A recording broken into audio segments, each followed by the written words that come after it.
마가복음 16장 14절에서 20절.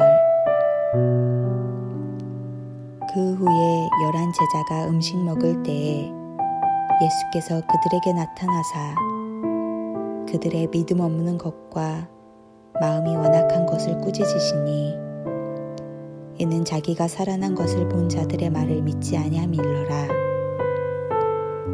또 이르시되 너희는 온 천하에 다니며 만민에게 복음을 전파하라. 믿고 세례를 받는 사람은 구원을 얻을 것이요 믿지 않는 사람은 정죄를 받으리라. 믿는 자들에게는 이런 표적이 따르리니 곧 그들이 내 이름으로 귀신을 쫓아내며 새 방언을 말하며 뱀을 집어 올리며 무슨 독을 마실지라도 해를 받지 아니하며 병든 사람에게 손을 얹은즉 나으리라 하시더라. 주 예수께서 말씀을 마치신 후에 하늘로 올려지사 하나님 우편에 앉으시니라.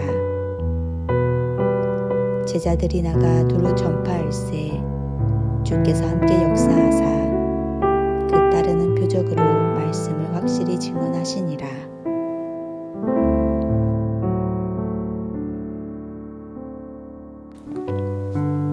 오늘 본문에서 주님이 부활하셨다는 소식을 들은 제자들의 반응은 두 가지였습니다. 두려워한 것과 믿지 않았다는 것입니다. 이전에 부활에 대해 예수님께서 말씀하셔서 제자들은 부활에 대해 알고 있었습니다.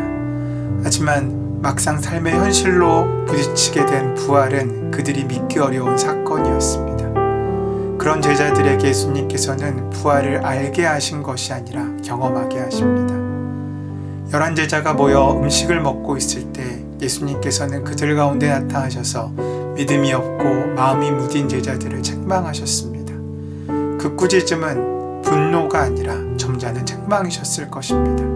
그 꾸짖음 속에는 주님의 애정 어린 마음이 담겨 있었습니다. 그 꾸짖음이야말로 그들의 닫힌 마음을 여는 열쇠 같은 것이었습니다.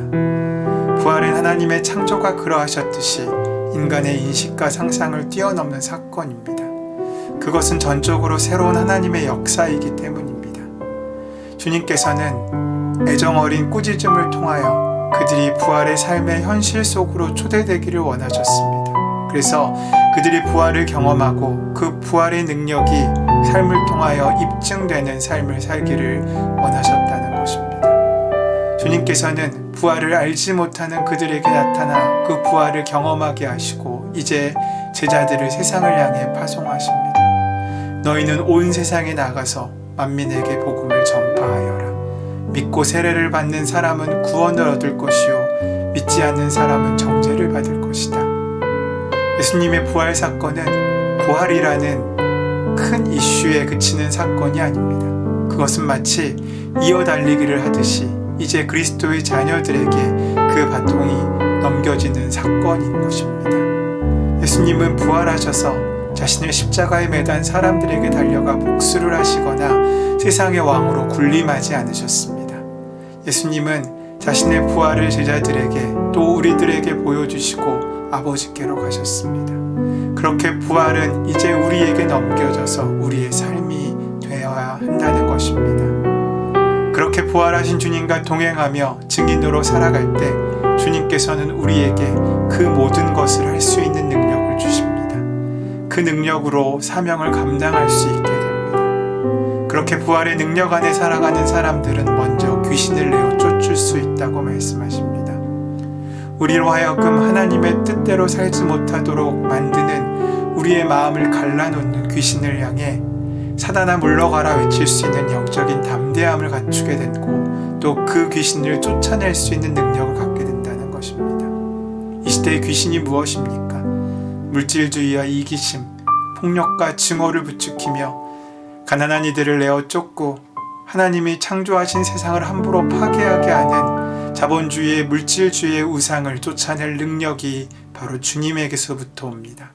오늘도 부활의 삶을 사는 사람들을 통하여 이 땅의 귀신들은 물러가고 하나님의 거룩한 영이 임하는 역사가 시작되고 만나지게 된다는 것입니다.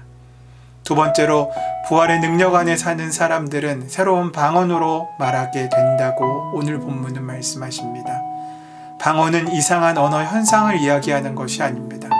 그것은 모두의 가슴에까지 미치는 통하는 말을 이야기합니다. 바벨탑 사건 이후로 사람들은 서로 그 말이 통하지 않는 존재가 되었습니다. 알지 못하는 것을 넘어서 우리의 말들이 서로에게 화살이 되어 상처만 줄 뿐 가슴까지 파고들지 못하고 심기지 못하게 되었다는 것입니다. 하지만 주님을 우리의 마음에 모시는 순간 우리는 잃어버린 그 사랑의 말들을 회복하게 됩니다. 그것은 공감하는 말이고 사랑의 말입니다. 말하지 않아도 통하는 언어입니다. 그렇게 새 방언으로 말하는 곳에 하나님의 평화가 깃들게 됩니다. 세 번째로 부활의 능력 안에 살아가는 이들은 손으로 뱀을 집어들고 독약을 마셔도 해를 입지 않는다고 말씀하십니다. 이 말씀은 어떤 사람들에겐 위험한 말씀입니다. 이 말은 세상의 어떤 유혹에도 흔들리지 않고 우리를 해하려고 하는 그 어떤 힘 앞에도 굴복하지 않는 성도의 영적인 든든함을 일컫는 말입니다. 매를 맞아도, 감옥에 갇혀도, 미움과 시기의 뱀에 물려도 기쁨과 감사의 찬양을 바치는 사람을 이 세상에 누가 감당하고 이길 수 있겠습니까? 네 번째로 부활의 능력 안에 살아가는 사람들은 아픈 사람에게 손을 얹어 낫게 합니다. 이것은 육신의 병만을 뜻하는 것이 아닙니다. 세상에는 몸과 마음의 상처를 입은 사람이 참으로 많습니다.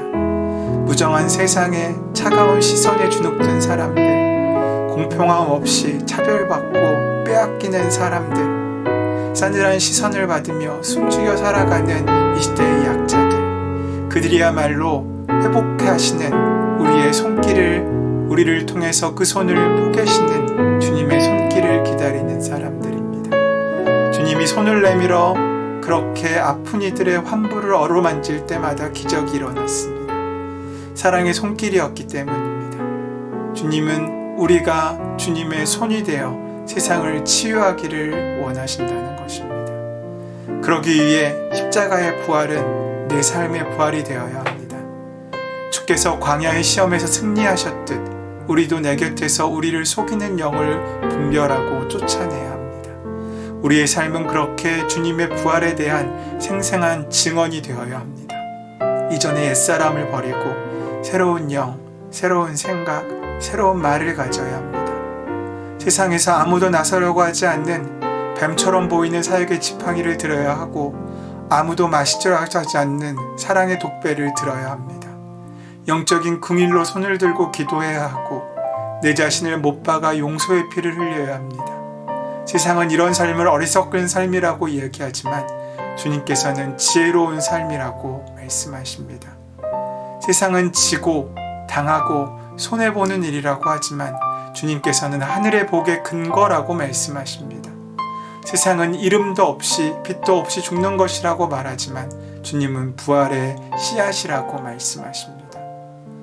그리스도인에게 가장 큰 축복은 우리 삶에서 하나님이 드러나게 되시는 것입니다.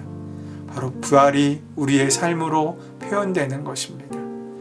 죽으니 살게 하시고 낮추니 높이시고 눈물 지으니 위로하시고 피 흘리니 감싸시는 부활의 삶이 우리 삶을 통하여 증거되어지고 보여되어지고 경험되어진다는 것입니다.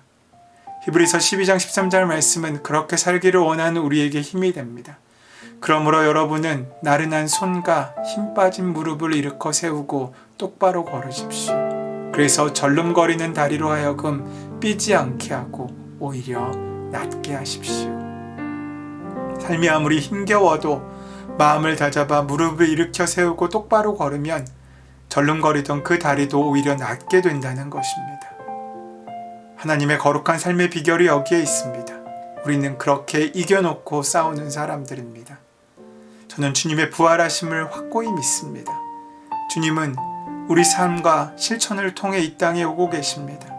그래서 생명을 더욱 풍성하게 하시고 모든 사람이 자기 몫의 삶을 한껏 누릴 수 있는 그러한 새로운 세상을 여는 일, 그 일을 원하시며 우리에게 사명으로 맡기십니다. 주님의 그 위로와 평강이 상처 입은 이 땅의 모든 사람들과 우리 가운데 늘 함께 하실 것입니다.